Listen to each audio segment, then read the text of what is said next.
Hola y bienvenidos a una nueva investigación. Hoy nos vamos a meter de lleno y con muchísimo entusiasmo en los planos ocultos de la información que consumimos a diario. Es un ejercicio realmente fascinante. Y lo es principalmente porque la estructura y las reglas que vamos a destripar hoy son, de hecho, exactamente las mismas que sostienen a esta misma presentación. Sí, es una especie de juego de espejos. Hoy el foco absoluto de nuestro análisis es el texto expositivo. ¡Vamos a por ello! Vale, repasemos rápidamente nuestra hoja de ruta para saber exactamente qué vamos a ver y en qué orden. Primero abordaremos la definición. ¿Qué es un texto expositivo? Segundo, veremos sus características esenciales. Tercero, analizaremos la estructura del texto. Cuarto, descubriremos los dos tipos principales. Y para terminar, en quinto lugar, las herramientas y recursos lingüísticos. Empezamos con la primera sección. ¿Qué es un texto expositivo? Su propósito y definición. A ver, esta es la pregunta del millón. La misma con la que cualquier mente curiosa arranca al enfrentarse a un concepto nuevo. ¿Qué es exactamente esta herramienta estructural de la que tanto dependemos en el ámbito académico, profesional e incluso en el día a día? Pues bien, la definición central que sienta las bases de nuestro análisis es súper clara. Un texto expositivo es básicamente aquel que busca exponer, informar o explicar algo, y lo hace comunicando información precisa y veraz sobre un tema muy específico. El gran objetivo aquí es conseguir que quien lea adquiera conocimientos totalmente nuevos o bien que logre profundizar en los que ya tiene. Para que esto funcione, estos textos están diseñados como máquinas perfectas de responder a tres preguntas universales. ¿Qué es? ¿Por qué ocurre? ¿Y cómo funciona?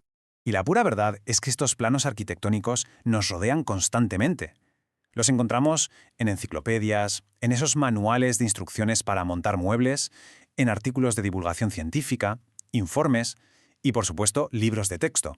Como decíamos al principio, resulta bastante divertido y un tanto irónico darse cuenta de que esta misma explicación que estamos compartiendo ahora sigue a rajatabla todas las reglas del texto expositivo. Somos el medio y el mensaje al mismo tiempo. Pasamos a la sección 2. Las características esenciales, los auténticos pilares de la información. Vale, el punto crucial aquí es entender que en este tipo de escritura hay reglas inquebrantables. No se puede escribir de cualquier manera. La claridad y la precisión son absolutamente primordiales, y siempre van de la mano de un orden lógico y coherente. Sin embargo, el rasgo más bestia, el más distintivo, es la exigencia de una objetividad total y absoluta. En un texto expositivo, la opinión personal del que escribe tiene que desaparecer por completo. Nada de opiniones. Para lograr esta neutralidad tan aséptica, se utiliza siempre la tercera persona y un estilo puramente impersonal. El autor, literal, se vuelve un fantasma frente a los datos. Entramos en la sección 3. La estructura del texto. El diseño arquitectónico. Imaginemos que estamos recorriendo las habitaciones de una casa muy bien diseñada.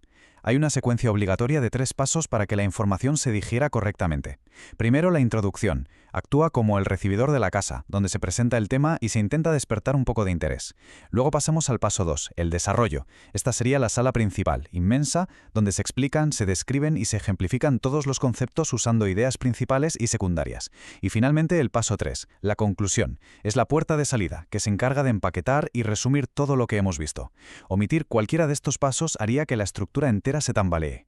Y para que esto no se quede en pura teoría, echemos un vistazo al ejemplo sobre el graffiti de las fuentes que estamos analizando. Es brillante porque ilustra esta estructura a la perfección. Un primer párrafo introduce el concepto más básico del graffiti. ¡Pum! Introducción. Un segundo párrafo entra de lleno, expandiendo y desarrollando ideas sobre por qué es considerado arte urbano. Ahí tenemos el desarrollo. Y por último, un tercer párrafo cierra y resume todo. Es la aplicación más perfecta y de manual que podemos encontrar del molde introducción, desarrollo y conclusión.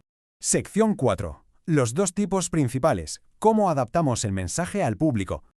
Ahora, lo que resulta verdaderamente interesante aquí es el contraste. El plano del texto cambia por completo dependiendo de quién vaya a leerlo al final.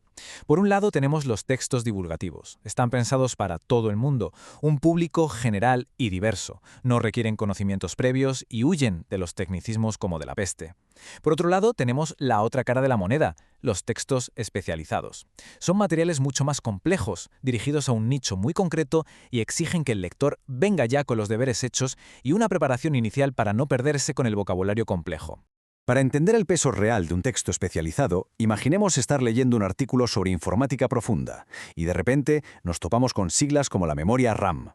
En un texto especializado, a nadie se le ocurre explicar qué es la RAM desde cero.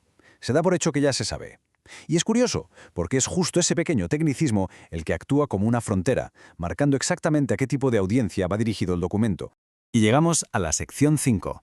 Herramientas y recursos lingüísticos. Los materiales de construcción. Si pensamos en los esquemas de organización como si fueran moldes, tenemos varios muy distintos para organizar el contenido. Una secuencia cronológica, por ejemplo, es ideal para contar eventos a lo largo del tiempo, como la evolución de la telefonía móvil. Si queremos agrupar aspectos relacionados, tiramos de enumeración, perfecto para listar deportes de invierno. Para enfrentar dos cosas y ver en qué se parecen o diferencian, usamos la comparación, como al analizar tipos de bicicletas. Y para temas más peliagudos, estructuramos mostrando la causa y el efecto, como pasa con el calentamiento global, o presentamos un problema y sus vías de solución, como ocurre al hablar de los residuos contaminantes. Pero claro, si bajamos al nivel de las oraciones, hay una herramienta que es, indiscutiblemente, la reina absoluta, la definición.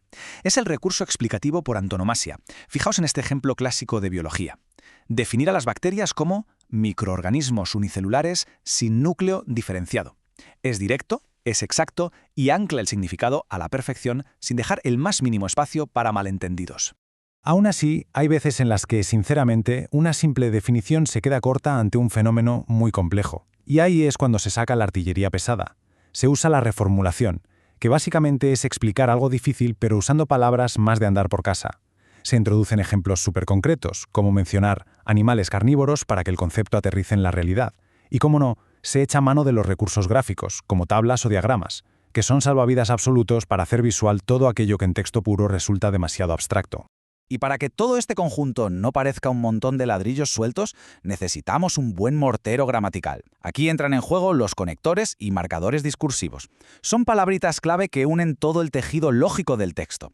Tenemos los consecutivos, como por tanto o en consecuencia, los explicativos, como el clásico es decir, y los de orden lógico, que nos guían paso a paso, primero, segundo, por un lado.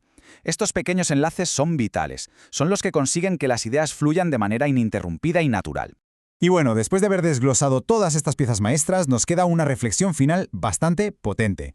Vivimos en una era donde la lluvia de datos, noticias e informes es constante, casi abrumadora. Sabiendo todo lo que sabemos ahora, ¿cómo cambia nuestra manera de asimilar esa información?